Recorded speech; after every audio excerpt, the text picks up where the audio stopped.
Napag-usapan natin ang patungkol sa mga advanced forces ng mga cryptids kung saan hindi daw ito kakayanin itong si Level Green lang. Pero bago natin simulan itong video na ito ay i-roll muna natin ang intro.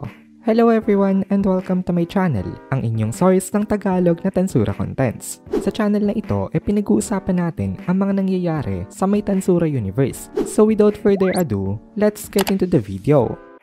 Nag-upload na nga pala guys ang Kohay PH ng Tagalog na solo leveling. Kaya kung gusto mo makapanood ng Tagalog solo leveling contents, bisitahin nyo ang Kohay PH. Link in the description. So ngayon nga, pinag-uusapan nila itong kanilang plano. Simula pa lang pala nung una, wala na talagang balak na division of territory itong si Feldway. Balak niya talagang pakawalan ang Evil Dragon sa may Earth. Nagsinungaling siya sa kanyang mga kakampi, nakatulad na lang nitong si Zilenius. Pinangako ni Feldway dati na merong portion ng land na makukuha itong mga Insectars, pati itong si Fen. Gusto rin ni Fen ng share ng territory para sa mga Titans. Pero dito niya nga na-realize na naloko rin siya na nagsalita ngayon itong si Ruminas. Sabi niya, eto clarify lang daw. Ngayon daw, kasama rin siya sa mga tatapat sa mga cryptids. Pero kahit daw magsama sila ng isang buong army, mamamatay lang itong army na ito. So hindi sila pwede magsama ng mga mahihinang soldiers. Nag-agree naman itong si Basara na kapag lalaban na daw sila, kailangan na ang mga generals lang ang kanilang isasama. Pero nag-reply itong si Adalman dito na hindi daw ba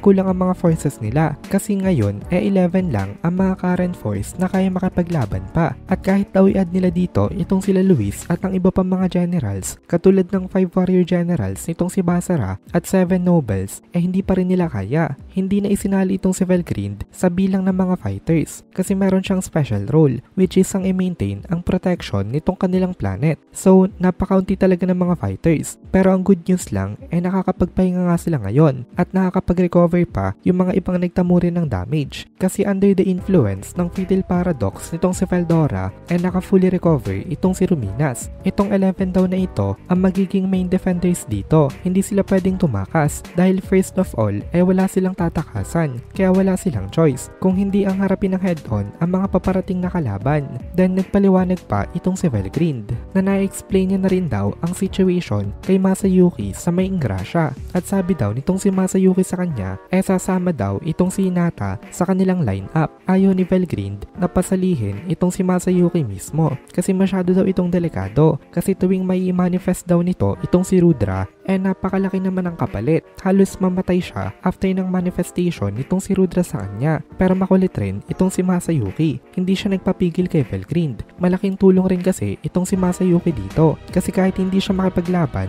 nai-boost ng kanyang skill ang kanyang mga kasama. Even if wala siyang lakas para makapaglaban sa may gera isa pa rin siyang trump card ng kanilang side kasi hindi lang isang fighter ang nabibigyan niya ng boost kundi ang kanilang buong lineup. Kapag bumagsak daw ang Ruberius Ingrasya ng kasunod at after ng Ingrasya the rest of the western nations. Kaya hindi daw kaya manood lang nitong si Masayuki. Ngayon decided na ang core numbers ng mga fighters nila. Nagkaroon ng addition sa may 11 kaso lang may nabawas rin. Ang nadagdag ay itong dalawa nitong sila Masayuki at Hinata tapos natanggal naman ang tatlong anak nitong si Dagrowel kasi probably hindi pa prepared itong tatlo na ito para tumapat sa mga generals ng kalaban. Masyadong delikado para i-risk silang tatlo. Napansin nila na kahit nandito na sila Masayuki at Hinata hindi pa rin daw sapat itong kanilang defense force compared sa may nararamdaman na threat nitong si Velgrind ngayon. Kaya kailangan pa daw nila na magdagdag ng mga fighters kahit daw hindi ganun kalakas basta ang minimum may A rank at dapat daw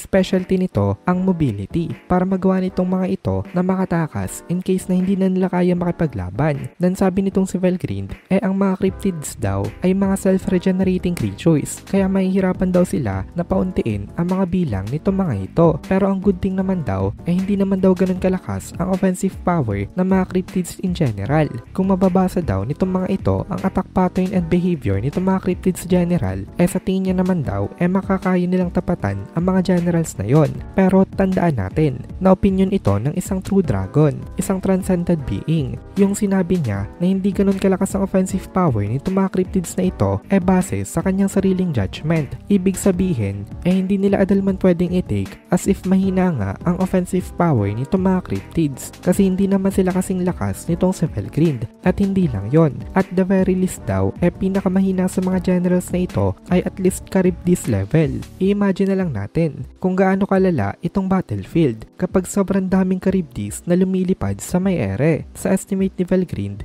meron daw more than 1,000 na ganitong level. Balak niya daw na i-implement sana ang strategy na ginawa dati nitong sila Obera. Ngayon daw, pinapunta niya na itong sila Calguryo at itong si Minit dito, pati daw ang kanyang split body na nasa may Eastern Empire dati. Kaya ngayon, significantly less protected na daw itong kanilang empire. Pero at least ay makaka-focus daw sila sa pag-defend sa buong planet mismo. Ngayon, dumating na rin dito itong sila Masayuki at Hinata. Physically present na rin sila kasama nga nung dalawa at magsisimula ulit sila ng kanilang meeting kung paano nila pupunan ang pagkakulang ng kanilang mga fighters at kung paano nila papapuntahin itong mga fighters na ito sa may battlefield. Kailangan nilang i-reveal sa buong mundo kung gaano kapanganib ang kanilang situation. At dito na muna natin tatapusin itong video na ito. Kung nagugustuhan mo itong mga videos natin, ay please consider joining the membership para mapanood mo na agad ang mga kasunod na part dahil palaging advance ang ating mga members. Also, ay please consider leaving a like at mag-comment ka na din para ma-boost naman tayo ng algorithm.